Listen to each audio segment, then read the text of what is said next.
ഇന്ത്യയുടെ പ്രതിരോധ മേഖലയിൽ ഒരു ചരിത്രപരമായ നേട്ടം രേഖപ്പെടുത്തിക്കൊണ്ട് അടുത്തിടെ നടന്ന ഒരു മിസൈൽ പരീക്ഷണം ലോക ശ്രദ്ധ ആകർഷിച്ചിരിക്കുകയാണ്. നമ്മുടെ രാജ്യത്തിന്റെ പ്രതിരോധ ശേഷി കൂടുതൽ ശക്തിപ്പെടുത്തുന്ന ഒരു നിർണായക പരീക്ഷണമാണിത്. റെയിൽ അധിഷ്ഠിത മൊബൈൽ ലോഞ്ചർ സിസ്റ്റത്തിൽ നിന്ന് 2000 കിലോമീറ്റർ ദൂരപരിധിയുള്ള ആണവശേഷിയുള്ള അഗ്നി പ്രൈം മിസൈൽ ഇന്ത്യ വിജയകരമായി വിക്ഷേപിച്ചു. ഇത് കേവലം ഒരു മിസൈൽ വിക്ഷേപണമല്ല, മറിച്ച് ഇന്ത്യയുടെ പ്രതിരോധ മേഖലയിൽ ഒരു പുതിയ അധ്യായം കുറിക്കുന്ന ഒരു സുപ്രധാനമായ മുന്നേറ്റമാണ്. ഈ വിജയം ഇന്ത്യയെ ഏതാനും ചില രാജ്യങ്ങളുടെ ഒരു പ്രത്യേക ക്ലബിലേക്ക് എത്തിച്ചിരിക്കുന്നു. എന്തുകൊണ്ടാണ് ഈ പരീക്ഷണം ഇത്രയധികം പ്രാധാന്യം അർഹിക്കുന്നത് എന്നും ഇത് നമ്മുടെ രാജ്യത്ത് നൽകുന്ന തന്ത്രപരമായ നേട്ടങ്ങൾ എന്തൊക്കെയാണെന്നും നമുക്ക് വിശദമായി തന്നെ പരിശോധിക്കാം. ആദ്യം നമുക്ക് അഗ്നി പ്രൈം മിസൈലിനെ കുറിച്ച് മനസ്സിലാക്കാം. ഇത് അഗ്നി സീരീസിലെ ഏറ്റവും പുതിയതും 6ാമത്തതുമായ മിസൈലാണ്. 2 ഘട്ടങ്ങളുള്ള ഖര ഇന്ധനം ഉപയോഗിക്കുന്ന ഈ ബാലിസ്റ്റിക് മിസൈലിന് 2000 കിലോമീറ്റർ വരെ ദൂരപരിധിയുണ്ട്.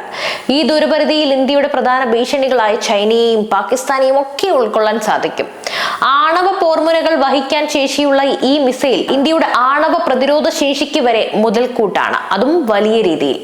അഗ്നി പ്രൈം മിസൈലിന്റെ മുൻ പതിപ്പുകൾ സാധാരണയായി ട്രക്കുകളിൽ ഘടിപ്പിച്ച കാനിസ്റ്ററുകളിൽ നിന്നും വിക്ഷേപിക്കാൻ സാധിക്കുമായിരുന്നു. എന്നാൽ ഇപ്പോൾ നടന്ന പരീക്ഷണത്തിലൂടെ റെയിൽവേ ശൃംഖലയിൽ നിന്ന് പോലും ഈ മിസൈൽ വിക്ഷേപിക്കാൻ കഴിയുമെന്ന് ഇന്ത്യ തെളിയിച്ചിരിക്കുകയാണ്.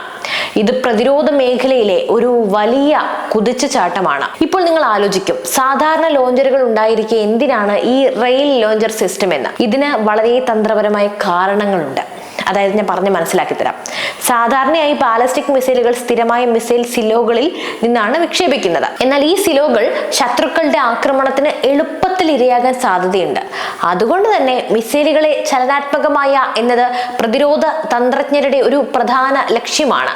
അഗ്നി പ്രൈം പോലെയുള്ള വലിയ മിസൈലുകൾ റോഡിലൂടെയുള്ള യാത്രയ്ക്ക് പരിമിതികളുണ്ട്. എന്നാൽ ഇന്ത്യയുടെ വിശാലമായ റെയിൽ ശൃംഖല ഉപയോഗിച്ച് ഈ മിസൈലുകൾക്ക് രാജ്യത്തിന്റെ ഏത് ഭാഗത്തേക്കും വേഗത്തിൽ നീങ്ങാൻ സാധിക്കും. ഇത് ശത്രുക്കൾക്ക് മിസൈലുകളുടെ സ്ഥാനം കണ്ടെത്തുന്നത് വളരെ ബുദ്ധിമുട്ടാക്കുന്നു. റെയിൽ അധിഷ്ഠിത മിസൈലുകൾക്ക് ഒരു രാജ്യത്തിന്റെ റെയിൽ ശൃംഖലയിലൂടെ സഞ്ചരിക്കാനും തുരങ്കങ്ങളിലോ മറ്റ് മറച്ചുവെച്ച സ്ഥലങ്ങളിലൊക്കെ ഉപഗ്രഹ നിരീക്ഷണത്തിൽ നിന്ന് രക്ഷപ്പെടാനും സാധിക്കും. റോഡ് ലോഞ്ചറുകളെക്കാൾ മികച്ച രീതിയിൽ ഇവയെ മറച്ചു പിടിക്കാനും കഴിയും. കൂടാതെ ശത്രുവിന്റെ ആക്രമണം ഉണ്ടായാൽ കുറഞ്ഞ സമയത്തിനുള്ളിൽ പ്രതികരിക്കാനും മിസൈൽ വിക്ഷേപണ സ്ഥലം മാറ്റാനും ഈ സംവിധാനം സഹായിക്കുന്നു.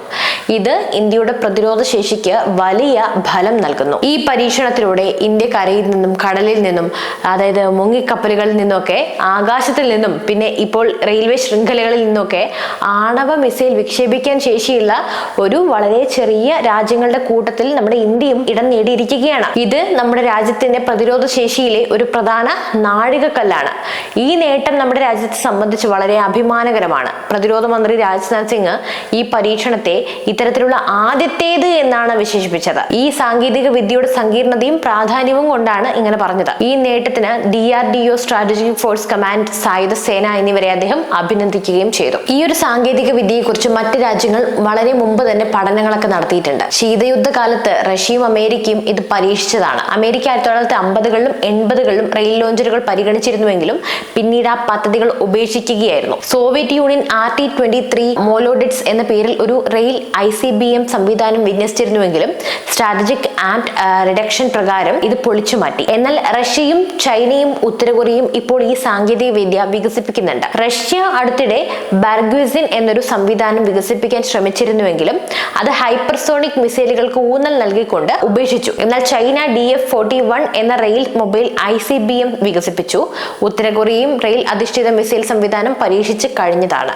ഇന്ത്യയുടെ ഈ വിജയം വളരെ നിർണായകമാണ്. സ്വന്തം സാങ്കേതിക വിദ്യയും കഴിവും ഉപയോഗിച്ച് ഈ നേട്ടം കൈവരിക്കാൻ കഴിഞ്ഞു എന്നത് ഇന്ത്യയുടെ പ്രതിരോധ ഗവേഷണ മികവിനെയാണ് കാണിക്കുന്നത്. നമ്മുടെ ശാസ്ത്രജ്ഞരുടെയും സൈനികരുടെയും കഠിനാധ്വാനത്തിന്റെ ഫലമാണിത്. നമ്മുടെ പ്രതിരോധ ശേഷി ആർക്കും എളുപ്പത്തിൽ നശിപ്പിക്കാൻ കഴിയില്ലെന്ന് ഈ പരീക്ഷണം ലോകത്തിന് ഈ വ്യക്തമായ സന്ദേശമാണ് നൽകുന്നത്. അഗ്നി പ്രൈം മിസൈലിന്റെ റെയിൽ ലോഞ്ചർ പരീക്ഷണം ഇന്ത്യയുടെ പ്രതിരോധ സാങ്കേതിക വിദ്യയിലെ ഏറ്റവും പുതിയ മുന്നേറ്റമാണ്. എന്നാൽ ഇതിനു പിന്നിൽ പതിറ്റാണ്ടുകളുടെ കഠിനാധ്വാനവും ഗവേഷണവും ഉണ്ട്. ഇന്ത്യയുടെ പ്രതിരോധ ഗവേഷണ സ്ഥാപനമായ DRDO രാജ്യത്തെ സാങ്കേതികമായി സ്വയം പര്യാപ്തമാക്കാൻ നിരന്തരമായി പരിശ്രമിച്ചുകൊണ്ടിരിക്കുകയാണ്. ഒന്നാമത്, മിസൈൽ സാങ്കേതിക വിദ്യ. ഇന്ത്യയുടെ മിസൈൽ സാങ്കേതിക വിദ്യയിലെ ഏറ്റവും വലിയ മുന്നേറ്റങ്ങളിൽ ഒന്നാണ് ഈ integrated guided missile development program എന്നത്. ഡോക്ടർ APJ അബ്ദുൽ കലാം മുൻകൈയെടുത്ത് ആരംഭിച്ച ഈ ഒരു പദ്ധതിയിലൂടെയാണ് അഗ്നി, പൃഥ്വി, ആകാശ്, ത്രിശൂൽ, നാഗ് തുടങ്ങിയ മിസൈലുകൾ വികസിപ്പിച്ചത്. ഇന്ന് ഈ മിസൈലുകൾ ഇന്ത്യയുടെ പ്രതിരോധത്തിന്റെ നട്ടെല്ലാണ്. അഗ്നി പ്രൈം ഈ പരമ്പരയിലെ ഏറ്റവും പുതിയ കൂട്ടിച്ചേർക്കലാണ്. 2 ആണവ അന്തർവാഹിനികൾ, അതായത് ന്യൂക്ലിയർ സബ്മറൈൻ. ഇന്ത്യ തദ്ദേശീയമായി നിർമ്മിച്ച INS അരിഹന്ത് ഈ ആണവ അന്തർവാഹിനി ഈ മേഖലയിലെ നമ്മുടെ സാങ്കേതിക മികവിന്റെ തെളിവാണ്. കടലിനടിയിൽ നിന്ന് ആണവ മിസൈൽ വിക്ഷേപിക്കാൻ ഈ അന്തർവാഹിനിക്ക് ശേഷിയുണ്ട്. ഇത് ഇന്ത്യയുടെ ആണവ 2ാം പ്രഹരശേഷി, അതായത് സെക്കൻഡ് സ്ട്രൈക്ക് കാപ്പബിലിറ്റി ഉറപ്പാക്കുന്നു. കടലിൽ നിന്നും ആണവായുധം വിക്ഷേപിക്കാൻ ശേഷിയുള്ള ഏതാനും ചില രാജ്യങ്ങളിലൊന്നായി നമ്മുടെ ഇന്ത്യയെ ഇത് മാറ്റുകയാണ്. 3ാമത് വിമാന വാഹിനി കപ്പൽ. തദ്ദേശീയമായി നിർമ്മിച്ച INS വിക്രാന്ത് എന്ന വിമാനവാഹിനി കപ്പൽ ഇന്ത്യയുടെ നാവിക ശേഷിക്ക് വലിയ ഉത്തേജനം നൽകി. ഇത് നമ്മുടെ രാജ്യത്തിന്റെ എഞ്ചിനീയറിംഗ് സാങ്കേതിക വിദ്യ വൈദഗ്ധ്യം ലോകത്തിന് മുന്നിൽ തെളിയിച്ചു. 4 ഹൈപ്പർസോണിക് സാങ്കേതിക വിദ്യ. ശബ്ദത്തേക്കാൾ 5 ഇരട്ടി വേഗത്തിൽ സഞ്ചരിക്കാൻ കഴിവുള്ള ഹൈപ്പർസോണിക് വാഹനങ്ങൾ വികസിപ്പിക്കുന്നതിൽ ഇന്ത്യ വലിയ പുരോഗതിയാണ് നേടിയത്. അടുത്തിടെ നടന്ന ഹൈപ്പർസോണിക് ടെസ്റ്റ് ഡെമോൺസ്ട്രേഷൻ വെഹിക്കിൾ പരീക്ഷണം ഈ രംഗത്തെ നമ്മുടെ മുന്നേറ്റത്തിന് ഉദാഹരണമാണ്. 5ാമതായി artificial intelligence and cyber warfare ആണ്. പ്രതിരോധ മേഖലയിൽ AI, സൈബർ സുരക്ഷാ സാങ്കേതിക വിദ്യകൾ ഉപയോഗിക്കുന്നതിൽ ഇന്ത്യ ശ്രദ്ധ കേന്ദ്രീകരിക്കുന്നുണ്ട്. സൈനിക ആവശ്യങ്ങൾക്കായി റോബോട്ടുകൾ, ഓട്ടോണോമസ് സിസ്റ്റങ്ങൾ, സൈബർ ആക്രമണങ്ങളെ പ്രതിരോധിക്കാനുള്ള സംവിധാനങ്ങൾ എന്നിവ വികസിപ്പിച്ചു വരുന്നു. ഈ വിജയം ഇന്ത്യയുടെ പ്രതിരോധ മേഖലയ്ക്ക് വലിയ പ്രതീക്ഷകൾ നൽകുന്നു. ഇത് വെറും ഒരു മിസൈൽ വിക്ഷേപണമല്ല, മറിച്ച് നമ്മുടെ രാജ്യത്തിന്റെ പ്രതിരോധ നയതന്ത്രത്തിലെ ഒരു പ്രധാനപ്പെട്ട നീക്കമാണ്. ഇനി നമുക്ക് 2ാം പ്രഹരശേഷിയിലേക്ക് കടക്കാം. ഒരു ആണവ ആക്രമണം ഉണ്ടായാൽ പോലും പ്രതികരിക്കാൻ കഴിയുന്ന ഒരു രാജ്യത്തിന്റെ ശേഷിയാണ് 2ാം പ്രഹരശേഷി എന്ന് പറയുന്നത്. റെയിൽ ലോഞ്ചറുകൾ ഈ ശേഷിക്ക് വലിയ സംഭാവന നൽകുന്നു. കാരണം നമ്മുടെ മിസൈലുകൾ സ്ഥിരമായ സ്ഥലങ്ങളിലല്ല, മറിച്ച് ചലിക്കുന്ന പ്ലാറ്റ്ഫോമുകളിലാണ്. ഇത് ശത്രുക്കൾക്ക് നമ്മുടെ ആണവായുധങ്ങളെ ആദ്യം തന്നെ നശിപ്പിക്കുന്നത് വളരെ ബുദ്ധിമുട്ടാക്കും. ഇനി നമുക്ക് ഇതിന്റെ സ്ട്രാറ്റജിക് ഫ്ലെക്സിബിലിറ്റി നോക്കാം. റെയിൽ ശൃംഖലകളുടെ മിസൈലുകൾക്ക് എവിടെയും എത്താൻ കഴിയുന്നത് ഇന്ത്യയുടെ സൈന്യത്തിന് വലിയ തന്ത്രപരമായ അയവുള്ളതായി മാറുകയാണ്. ഭീഷണി അനുസരിച്ച് മിസൈലുകൾ വേഗത്തിൽ സ്ഥാനങ്ങൾ മാറ്റാൻ ഇത് സഹായിക്കും. ചിലവ് കുറഞ്ഞ പ്രതിരോധവുമാണ്. അതായത് മിസൈൽ സിലോകൾ നിർമ്മിക്കുന്നതിനേക്കാൾ നിലവിലുള്ള റെയിൽ ശൃംഖല ഉപയോഗിച്ച് ഈ ഒരു സംവിധാനം വികസിപ്പിക്കുന്നത് താരതമ്യേന ചെലവ് കുറഞ്ഞൊരു മാർഗമാണ്. അമേരിക്കൻ സയന്റിസ്റ്റുകൾ പോലും ഈ സാങ്കേതിക വിദ്യയെ ചെലവ് കുറഞ്ഞതും വിശ്വസനീയവുമായ ഒരു ഓപ്ഷൻ ആയിട്ടാണ് കണക്കാക്കുന്നത്. ഇന്ത്യയുടെ ഈ പുതിയ നേട്ടം നമ്മുടെ രാജ്യത്തിന്റെ പ്രതിരോധ ശേഷിക്ക് ഒരു വലിയ ഫലമാണ് നൽകുന്നത്. കടലിലും ആകാശത്തും കരയിലും നമ്മുടെ പ്രതിരോധം ശക്തമാണ് എന്ന് തെളിയിച്ചുകൊണ്ട് ഇപ്പോൾ റെയിൽ ശൃംഖലകളിൽ നിന്നും ഇന്ത്യ മിസൈലുകൾ വിക്ഷേപിക്കാനായി പഠിച്ചിരിക്കുന്നു. ഇത് നമ്മുടെ പ്രതിരോധ തന്ത്രങ്ങളെ കൂടുതൽ സങ്കീർണവും ഫലപ്രദവുമാക്കുന്നു. ലോകത്തിലെ ഏറ്റവും വിപുലമായ റെയിൽ ശൃംഖലകളിൽ ഒന്നുള്ള ഇന്ത്യക്ക് ഈ സാങ്കേതിക വിദ്യ വലിയ നേട്ടമാണ്. ഈ വിജയം പ്രതിരോധ മേഖലയിൽ സ്വയം പര്യാപ്തത കൈവരിക്കാനുള്ള ഇന്ത്യയുടെ പ്രതിജ്ഞാബദ്ധതയുടെ ഒരു തെളിവുമാണ്. നമ്മുടെ ശാസ്ത്രജ്ഞരുടെയും സൈനികരുടെയും കഠിനാധ്വാനം നമ്മുടെ രാജ്യത്തെ ലോക ശക്തിയായി മാറ്റിക്കൊണ്ടിരിക്കുന്നു. ഇത് ഇന്ത്യയെ സംബന്ധിച്ച് മാത്രമല്ല, ഓരോ ഇന്ത്യക്കാരനും അഭിമാനിക്കാനുള്ള ഒരു നിമിഷമാണ്. അപ്പോൾ ഈ വിഷയത്തെക്കുറിച്ച് നിങ്ങളുടെ അഭിപ്രായങ്ങൾ എന്തൊക്കെയാണെന്ന് തീർച്ചയായും താഴെ കമന്റ് ബോക്സിൽ രേഖപ്പെടുത്തുക. അതുപോലെ കൂടുതൽ ഇതുപോലുള്ള വിവരങ്ങൾ അറിയണമെങ്കിൽ ഞങ്ങളെ അറിയിക്കുക. ഈ വീഡിയോ ഇഷ്ടപ്പെട്ടെങ്കിൽ ലൈക്ക് ചെയ്യാനും ഷെയർ ചെയ്യാനും മറക്കരുത്.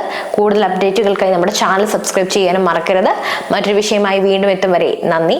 News desk IBN Malayalam.